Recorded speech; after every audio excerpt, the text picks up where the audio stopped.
Quiero que pongamos la lámina sobre la esfera de gobierno. En esta primera parte vamos a tener un ciclo de conferencias en la cual vamos a hablar de algunos temas importantes. Hoy vamos a comenzar dentro de lo que es la esfera de gobierno o la administración pública.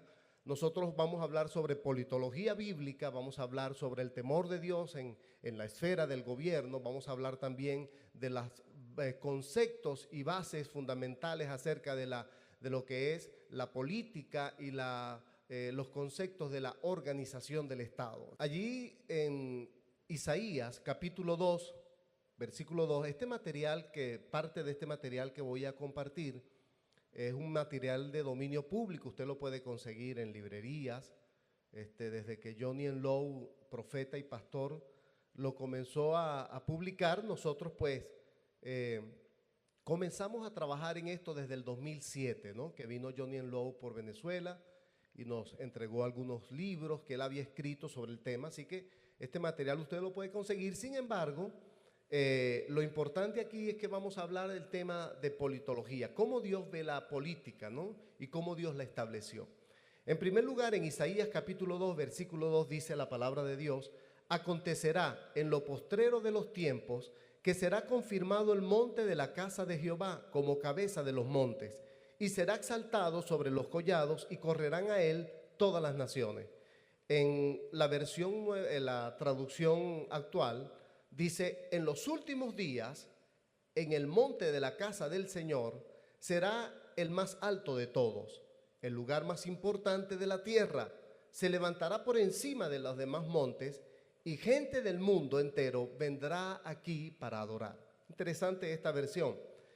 Cuando la Biblia habla de montes, nosotros lo estamos llamando esferas, pero también la podemos llamar infraestructura. Diga conmigo: infraestructura. Esta congregación es una infraestructura que puede mantener unos equipos, unas luces, una cantidad de servicios y una cantidad de herramientas y de equipos. Entonces, la infraestructura es lo que sostiene todo. Entonces, estamos hablando de unas esferas, la esfera del gobierno, de la administración pública, estamos hablando de la infraestructura, o como lo llama la palabra de Dios, el monte del gobierno. Entonces, es importante que nosotros comencemos a entender, como dice la Escritura, que el monte del gobierno, cuando se habla de monte, se habla de gobierno, se habla de sitios en donde se ejerce la autoridad, el gobierno. Estamos hablando entonces en Isaías capítulo 2, versículo 2. Acontecerá en los postreros de los tiempos. En este tiempo nosotros estamos comenzando a visualizar y a tener entendimiento acerca de lo que es el gobierno. Las 7 esferas cabeza de las infraestructuras de las naciones, a través de estas 7, nosotros creemos, y usted también, que ha estudiado la Escritura, creemos que no son solo 7, son más, porque el número de Dios para gobernar es el 12, ¿cierto? Con 12 tribus Dios gobernó a una nación, Israel. Con 12 apóstoles Dios estableció su iglesia para gobernarla, los 12 apóstoles. Entonces nosotros sabemos que hay muchos más, pero hasta ahora estamos trabajando con algunos apóstoles del país para presentar próximamente las 12 esferas de gobierno que establece las Escrituras. Hasta ahora estamos trabajando entonces con 7, que son el monte de la comunicación, el monte de gobierno, el monte de la economía, el monte de la educación, el monte de la religión, el monte de la celebración, lo que son las artes y el entretenimiento, y el monte de la familia. El Señor nos quiere utilizar para tomar posesión de estas 7 esferas, a nosotros sus hijos. Nos quiere utilizar a nosotros en las 5 oficinas que Él estableció: la oficina apostólica, la oficina profética, la oficina evangelística, la pastoral y la magisterial. A través de los 5 ministerios, Dios quiere que nosotros podamos tomar posesión de estas esferas o infraestructuras de influencia para gobernar las naciones. Nosotros fuimos diseñados para gobernar. Cuando Jesucristo creó a Adán, dice Génesis 1:28, y los bendijo Dios y les dijo: fructificad, multiplicad, fructificad, multiplicad, llenad la tierra, sojuzgarla y señorearla. Tenemos que ahí ver que Dios nos dio una mentalidad productiva y de gobierno. En esa oportunidad no era necesario tener sacerdocio, porque el sacerdote no era necesario. Dios se comunicaba directo con Adán. Así que el primer rol que Dios nos dio es el rol de rey. Por eso en Apocalipsis 1:5 dice que y Él nos constituyó para Dios rey, sacerdote. Entonces el primer rol que nosotros tenemos es el rol de gobierno, el rol de administrar la tierra. Él le dijo, gobierna la tierra, porque era la primera familia humana que tenía que hacer el ejercicio del gobierno. Una de sus principales acciones gubernamentales fue ponerle nombre a todos los animales y una serie de cosas que se hizo en el huerto del Edén. Entonces la primera mentalidad que Dios nos dio es la mentalidad de rey, de gobernar. Pero en nosotros en Venezuela, desde hace más de 150 años, cuando llegó el Evangelio aproximadamente, nosotros empezamos a tener una mentalidad más de sacerdotes. Y estudiar en la universidad era del diablo. ¿Se recuerdan? Hace 40 años, mi papá tiene 40 años en el Evangelio. Mi abuela falleció con 75 años en el Evangelio. Y en aquel momento ir a la universidad era malo, la política era del diablo. Entonces a nosotros nos llenaron la mente de que era importante ser el sacerdote en la casa de Dios. Pero nunca nos empezaron a hablar de que teníamos una mentalidad original de gobierno. Entonces Dios nos estableció con una mentalidad de gobierno. Ahora, Él estableció los 5 ministerios para que podamos penetrar en esas esferas. Fíjense en la segunda tentación, en Lucas 4:7, la segunda tentación que el diablo le hizo a Jesucristo en el desierto, lo llevó a un monte alto para que viera los reinos, los gobiernos de la tierra y las riquezas de ellos, y le dijo, todos estos reinos te daré y las riquezas de ellos porque a mí me fue dado. Le dijo Satanás a Jesús, Lucas 4:7. A mí me fue dado, le dijo el propio Satanás a Jesucristo. ¿Quién le dio los gobiernos de la tierra a Satanás? Se los entregó a Adán. Entonces Adán perdió la mentalidad gubernamental para empezar a tener una mentalidad de empleado, una mentalidad de servir, de ser una persona sometida al sistema que iba a instaurar Satanás.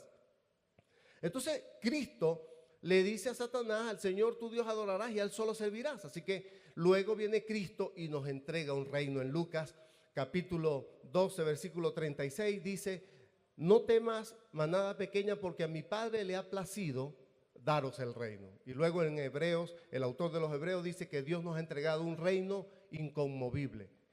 Y en Lucas 13 nos habla, en Mateo 13 nos habla que Dios nos ha dado a nosotros los secretos del reino. Entonces tiene que ver con gobierno. Un reino es un gobierno. Nosotros tenemos una mentalidad democrática porque es lo que hemos experimentado. Los que no hemos salido mucho del país, seguimos teniendo una mentalidad democrática. Es difícil entender el gobierno de Dios con una mentalidad democrática.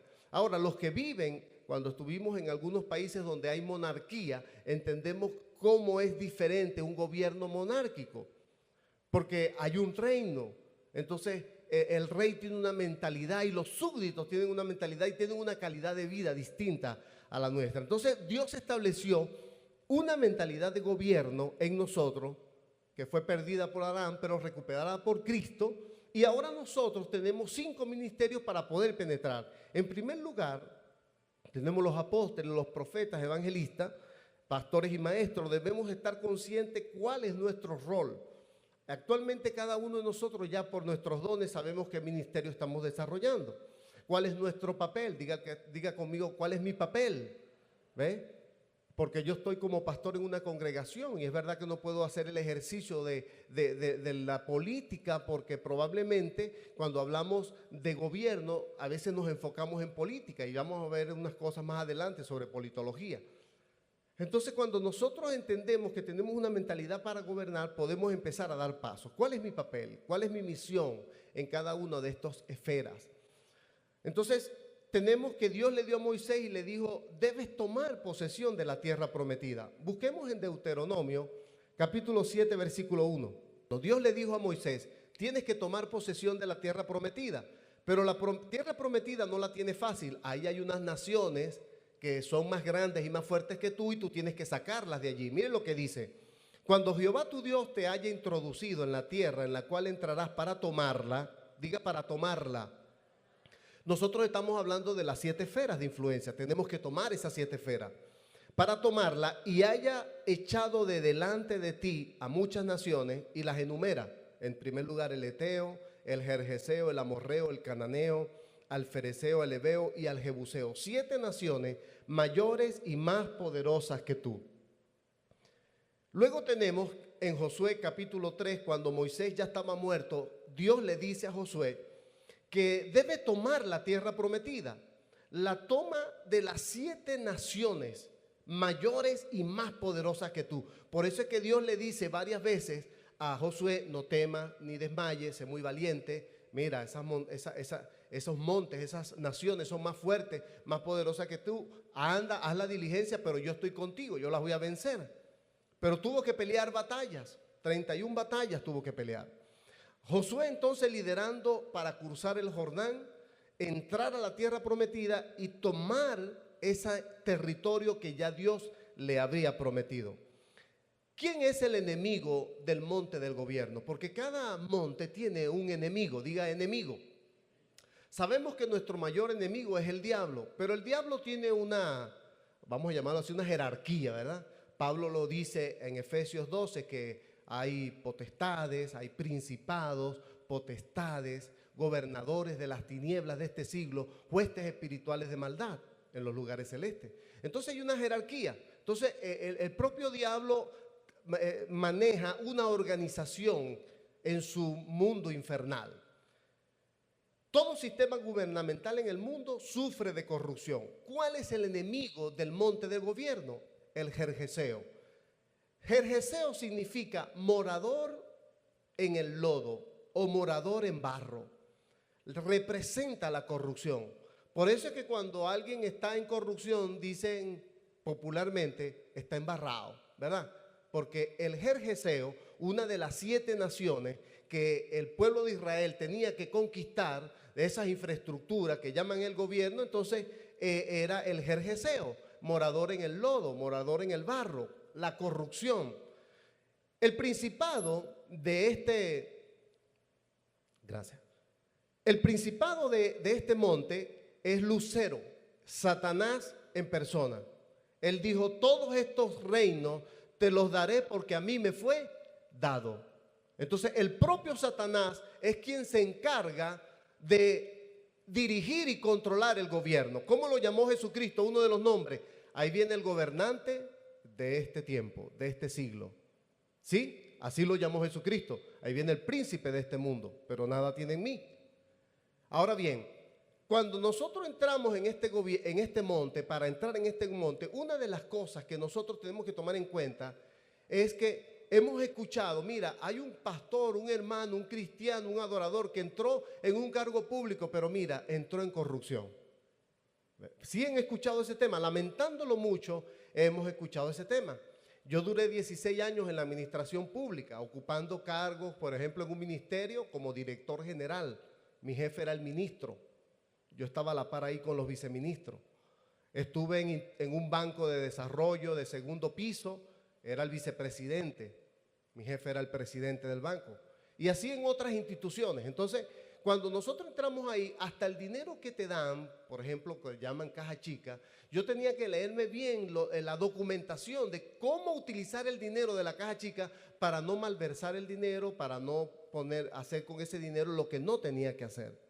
Era bien, parecía que fuera fácil cuando uno tiene integridad en la finanza, pero hay muchos que se han desviado, y no solamente con la caja chica. Nosotros hacíamos licitaciones, contrataciones públicas, en donde los técnicos, como yo soy técnico, además de gerente, colocábamos unos TDR, términos de referencia, para poder hacer un contrato una oferta de servicios de contrataciones públicas.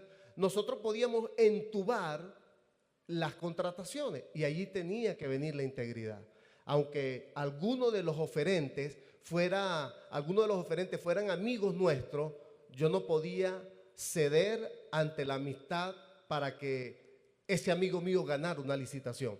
Entonces, es importante la integridad que debemos tener cuando hacemos el ejercicio del poder, porque el poder, dice el dicho popular, el poder corrompe, pero el poder absolutamente corrompe absolutamente, y de eso tenemos mucha tela que cortar por ahora en este país, pero las cosas van a empezar a cambiar, porque estamos empezando a tener una mentalidad distinta.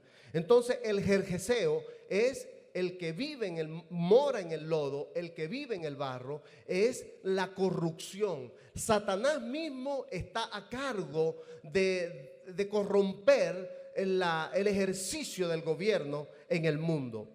El ejercicio es la corrupción y su esencia es la altivez y la manipulación. Dos características importantes que usted le ve a alguien que tiene un cargo público y puede ver la televisión, cuando usted ve hablando a uno de nuestros gobernantes, la cara, la altivez, la arrogancia, el orgullo, porque eso lo pone el propio Satanás en la vida de la gente. Por eso es que el poder corrompe, porque Satanás lo tiene allí manipulado. El enemigo dijimos que era el morador en el lodo, el jerjeseo. Ahora vamos a ver el principado. Luzbel viene a debilitar a las naciones con el jerjeseo, que es la corrupción, y su esencia es la altivez y la manipulación. Satanás, junto con este jerjeseo, este principado que está liderando el monte de gobierno, es el que viene a debilitar a las naciones. Ustedes no se dan cuenta que los políticos, cuando entran en las campañas electorales presidenciales, ellos, una de las primeras cosas que hacen, ¿qué es? Acabar con la corrupción. ¿Y cómo acaban ellos? Bueno, acaban presos. Aquí en Venezuela no hemos visto muchos casos. No, lamentándolo mucho, no hemos visto muchos casos. Quizás la gente de Pedeval, de Pedeval, en algún momento con los containers podridos de comida, algunos casos. Y sí hay, pero otros no. Entonces, una de las cosas que nosotros tenemos que luchar es contra la corrupción. Las 5 influencias centrales de lucero que trae una nación. ¿Cuáles son las 5 influencias? Así como nosotros hacemos influencia sobre la gente para que venga Cristo, así Satanás hace influencia en la vida de los gobernantes para sostener su gobierno satánico en el mundo. Número 1, obra en una nación para destruir a Israel. Esa es una de las primeras influencias. ¿Saben lo que pasó con Venezuela, verdad? En 1948, cuando se creó el Estado de Israel, Venezuela fue una de las primeras que levantó la mano a favor de la creación del Estado de Israel. Y allí, en Israel, está la bandera de Venezuela como uno de los países. Pero ¿quiénes se opusieron? Cuba fue uno de ellos. Irán, China. Yo tengo toda esa información por allí porque en algún momento la he comentado. Hubo países que se opusieron a ellos. Ahora, ¿cómo Haití fue uno de los países que se opuso a la creación del Estado de Israel? ¿Cómo vive Haití? Colombia también se opuso a la creación del Estado de Israel. ¿Cómo vivíamos nosotros después del 1948? Bendecidos, prosperados y victoriosos.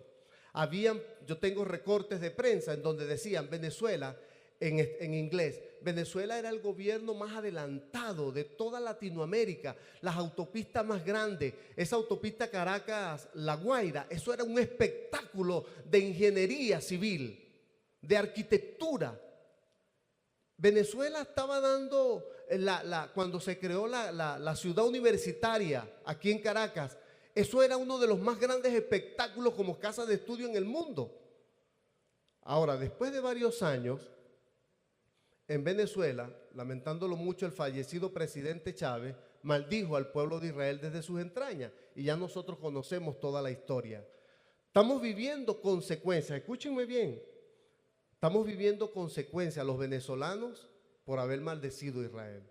Algunos pastores hemos tomado la decisión de hacer cartas escribiéndoselas a las autoridades. El pastor Fernán Gómez el año pasado, cuando viajó a reír con un grupo de pastores venezolanos, llegaron a pedirle perdón a las máximas autoridades religiosas de Israel por eso que había sucedido aquí en Venezuela. Porque eso se hizo, pero no nos hemos retractado de la maldición que le dimos a Israel.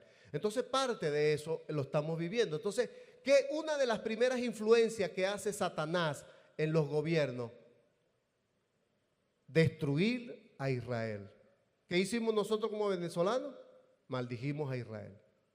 Pero nos arrepentimos de eso, ¿verdad que sí? Nos hemos arrepentido y ahora, como dice la Escritura, bendecimos a Israel y oramos por la paz de Jerusalén. Amén. Eso es lo que dice la Escritura. Oremos por la paz de Jerusalén y eso es lo que tenemos que hacer. Bendecir a Israel, orar por la paz de Jerusalén.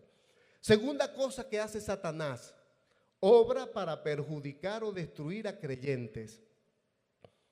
Cuando un creyente se levanta para hacer el ejercicio del gobierno, ahí Satanás empieza, y aquí algunos que hemos ocupado cargo saben, ¿no?, las tres cosas que les pasan a los funcionarios públicos: falda, fama y dinero, ¿verdad? El poder que le da, igualmente a los pastores, a los ministros de Dios.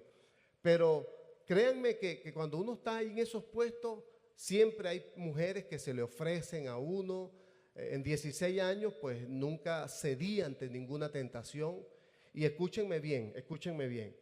Cuando una mujer andaba rondeándome, mi esposa, que es profeta, lástima que no está aquí para que ella diga amén, pero mi esposa, que es profeta, me decía: hay una mujer así, así, así, asado, que te está sacando cuadro, mosca con esa mujer. Y yo: no te lo reveló ni carne ni sangre.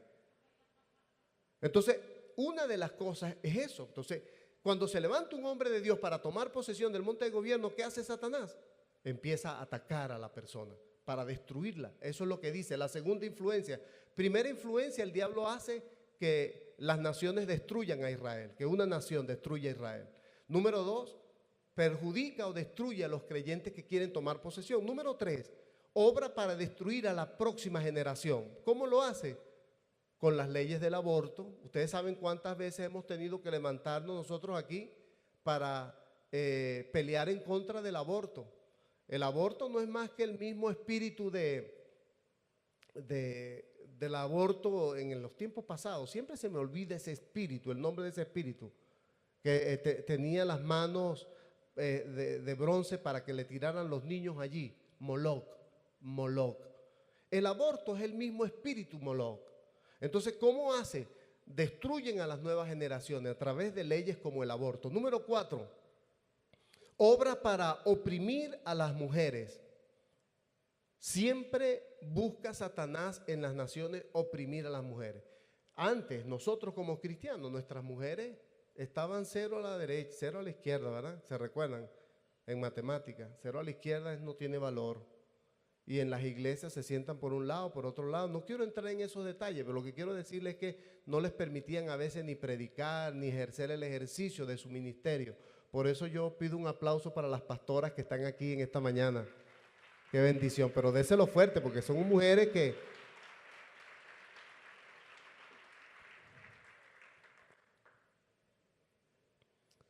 Ok. 5. Obra para pervertir normas sexuales, permitiendo la homosexualidad, cambiar los estándares sexuales de una nación. ¿Qué sucedió en Argentina hace varios años? Permitieron, después de ser una nación que tuvo mucho avivamiento de Argentina hacia todo el continente y a otros continentes, aprobaron la ley de casamiento de igual sexo, con personas de igual sexo. La siguiente lámina habla del rol de los apóstoles en la esfera del gobierno. Vimos 5 influencias de Satanás sobre el monte de gobierno. Apocalipsis 2:2 dice lo siguiente: yo conozco tus obras y tu arduo trabajo y paciencia, y que no puedes soportar a los malos, y has probado a los que se dicen ser apóstoles y no lo son, y los has hallado mentirosos. En esta esfera, los títulos de apóstoles no sirven. Los apóstoles son los llamados a tomar posesión del gobierno. Y tenemos que empezar a cambiar algunos paradigmas, algunas estructuras mentales. No es un apóstol aquel que tiene 100 iglesias. Mis hermanos queridos, según las escrituras, el apóstol es el que tiene la unción, pero no necesariamente tiene una iglesia de 1000 personas ni de 10,000. Yo fui apóstol en la administración pública. Cuando un pastor de 100,000, de 5,000 personas en su iglesia no podía hablarle a un ministro, pues yo estaba hablándole al ministro. Igualmente otros que han estado aquí ocupando cargos. Entonces, nosotros tenemos que cambiar algunas cosas en la mente. La siguiente lámina habla del rol de los apóstoles en el monte de gobierno o en la esfera de gobierno, en la infraestructura de gobierno. Número uno, los apóstoles de esta esfera traen autoridad y la humildad para vencer la influencia de Satanás. Como Satanás es orgulloso y altivo, ¿qué hizo Cristo? Se humilló. Los 7 pasos de Cristo para humillarse, ¿verdad? Y después los 5 pasos para cuando Dios lo exaltó, según Filipenses 2, del 5 en adelante. Los 7 pasos que Cristo dio, la humildad. Entonces nosotros, como apóstoles, tenemos la unción para venir a derribar en la influencia de Lucero en el monte del gobierno. Número 2, apóstoles traen la unción para desplazar las fuerzas malignas de este monte. Los apóstoles somos los que podemos, todos pueden orar, pero hay una unción especial de Dios en el apostolado, en los apóstoles. 3, apóstoles pueden ser un apóstol candidato a la gobernación de Miranda, a la gobernación de Vargas, un apóstol candidato a la alcaldía. O sea, tenemos que empezar a ver que esa gente que está penetrando en el gobierno son enviados al gobierno, son apóstoles, apostelos, enviados a cumplir una misión allí. Entonces, pueden ser asesores en grandes empresarios, para los presidentes de la república, como por ejemplo el apóstol Miles Monroe.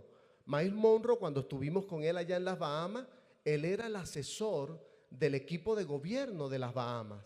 Él era el que le daba las instrucciones y estrategias, porque Bahamas vive del turismo. Él era el que daba todas las ideas para que Bahamas aumentara sus ingresos a través del turismo, por ejemplo. Número 3, apóstoles candidatos, apóstoles asesores, apóstoles intercesores. No es el título de apóstoles, es la unción que se requiere para hacer el trabajo. Número 4, apóstoles es una unción reconocida en el cielo y en el infierno. El apóstol, los demonios los conocen quién es.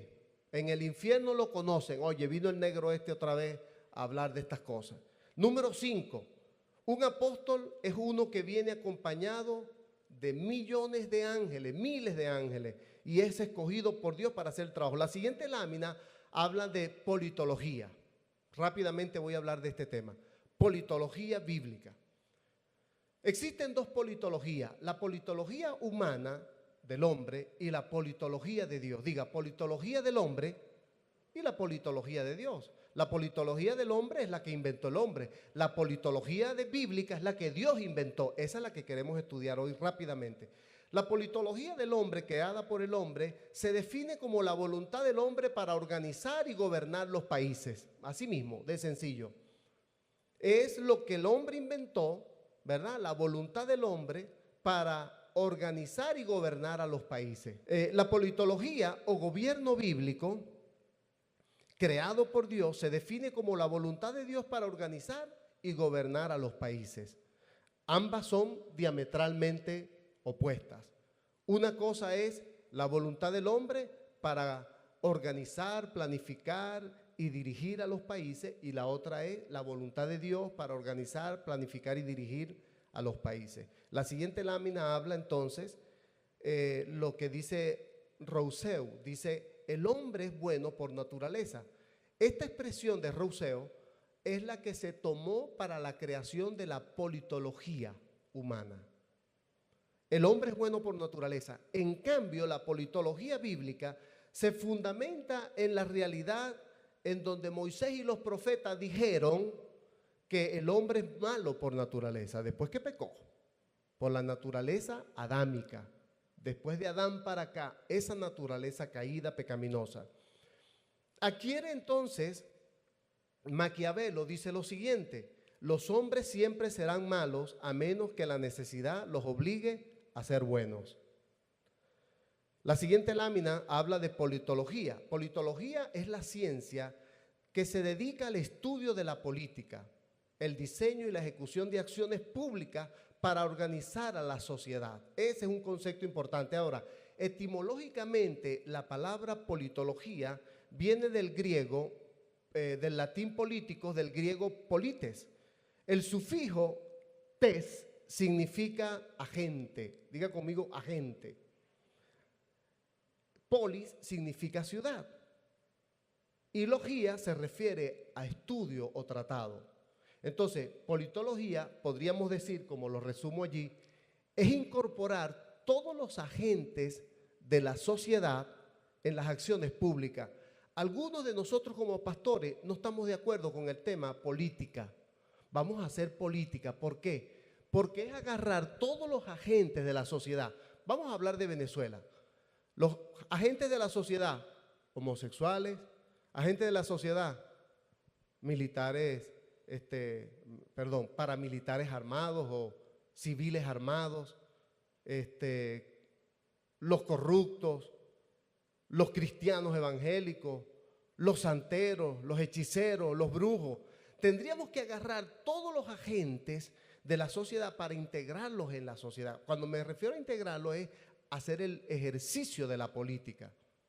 Entonces, por eso algunos pastores no compartimos el tema, yo soy político, yo hago políticas tecnológicas, hice bastante, hago políticas del reino de Dios, hago políticas de diferentes aspectos, pero la política partidista no nos gusta porque tendríamos entonces que reunirnos con todos esos agentes para poder hacer la cosa. En cambio, la politología de Dios es lo que dice Dios que hay que hacer, ¿sí o no? No es lo que diga el hombre, es lo que dice Dios. Hay un doctor llamado Peter Hammond que hizo un estudio en Estados Unidos y hace varias preguntas. Número uno, ¿por qué el Parlamento inglés tiene dos cámaras? Nosotros tenemos una sola cámara, la de los lores y la de los comunes. ¿Por qué? ¿Por qué el gobierno de los Estados Unidos se separan en tres poderes, ejecutivo, legislativo y judicial? Seguramente leyeron Isaías 33:22, ¿verdad? Que nuestro Dios es nuestro juez, es nuestro legislador, es nuestro rey, él mismo nos gobernará. Probablemente por eso. ¿Por qué Suiza no tiene ejército de militares profesionales sino ciudadanos voluntarios armados? Entonces, los estudios de Peter Hammond demuestran que el 29% de la Biblia se refiere a la vida personal. Escúcheme bien, 29% de la Biblia se refiere a nuestra vida personal, pero el 71% de la Escritura se refiere a aspectos organizacionales, sociales, políticos y nacionales. Qué interesante. Esto lo dijo el doctor Peter Hammond. La Biblia se refiere más a cosas que nosotros no hacemos ni nos concentramos. Por eso la importancia de este congreso.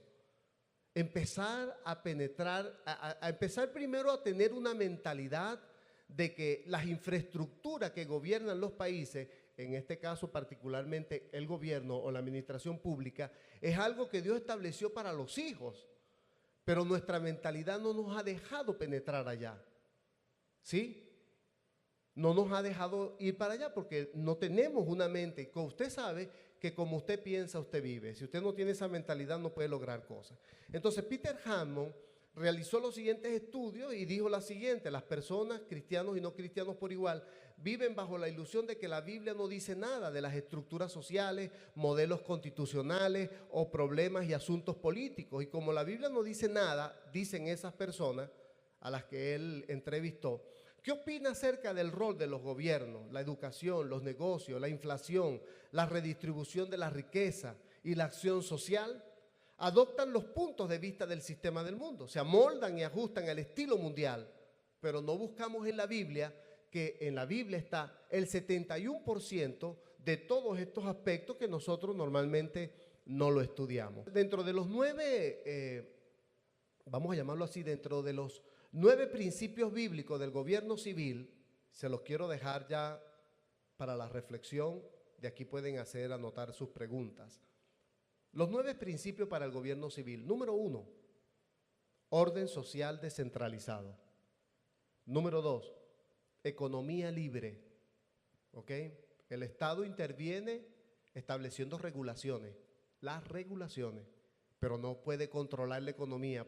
Entonces tenemos economía libre. Número 3, educación privada. Tenemos el número 4, gobierno limitado. Los gobiernos no pueden ser gobiernos que se apoderan de todo. Los gobiernos tienen que tener limitaciones, porque si tú dejas que el gobierno haga todo, sería una anarquía.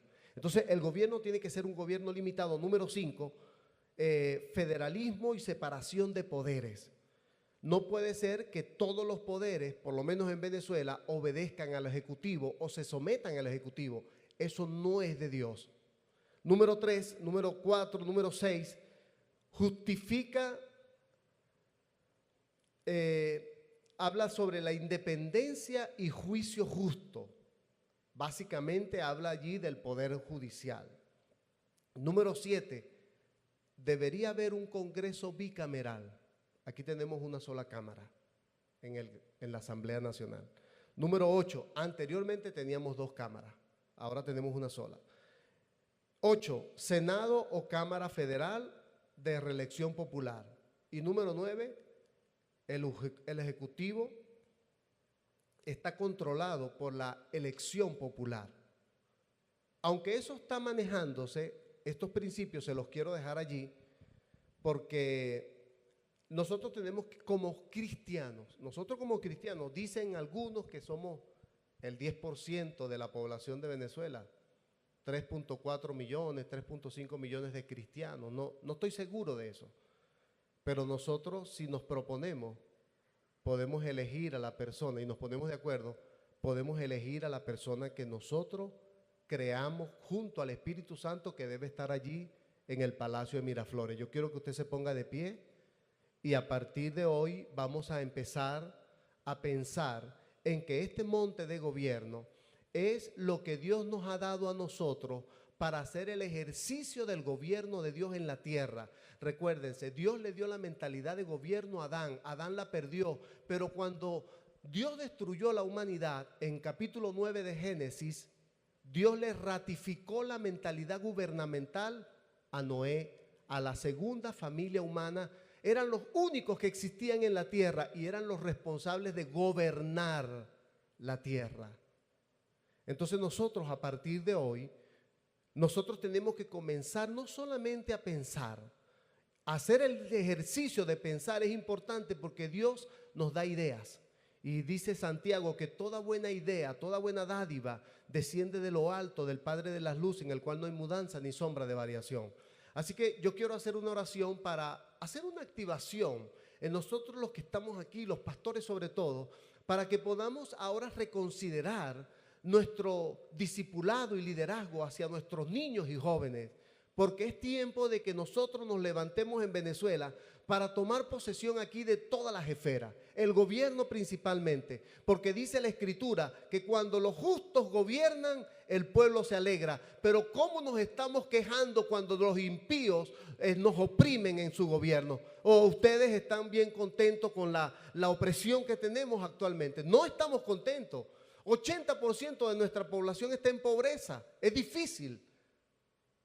Todo lo vivimos, pero si estuviera gobernando un hombre, una mujer de Dios allí, cónchale, yo creo que la cosa cambia, pana. Porque ese cristiano no va a buscar homosexuales, no va a buscar corruptos, porque como dicen en mi pueblo, burros del mismo pelo se juntan para rascarse. Padre, te doy gracias por esta conferencia, por cada uno de nosotros los que hemos asistido a esta santa convocatoria y los que vienen en camino que están por llegar.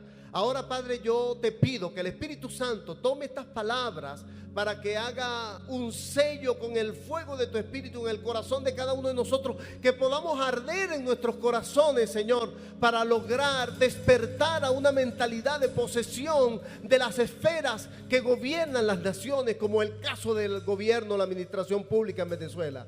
Oramos, Señor, para que como pastores podamos redirigir, repensar nuestros esfuerzos discipulados a nuestros niños, jóvenes, Señor, que van del liceo, que están en la universidad, y a los recién graduados profesionales universitarios, Señor, para reenfocar su vocación, Señor, hacia este monte, hacia tomar, Señor, de acuerdo a sus dones, de acuerdo a los talentos que tú les has dado, a la vocación que los has llamado, Señor, con llamamiento santo, para que despierten a una mentalidad de posesión y de gobierno. Te lo pido en el nombre de Jesucristo. Amén y amén.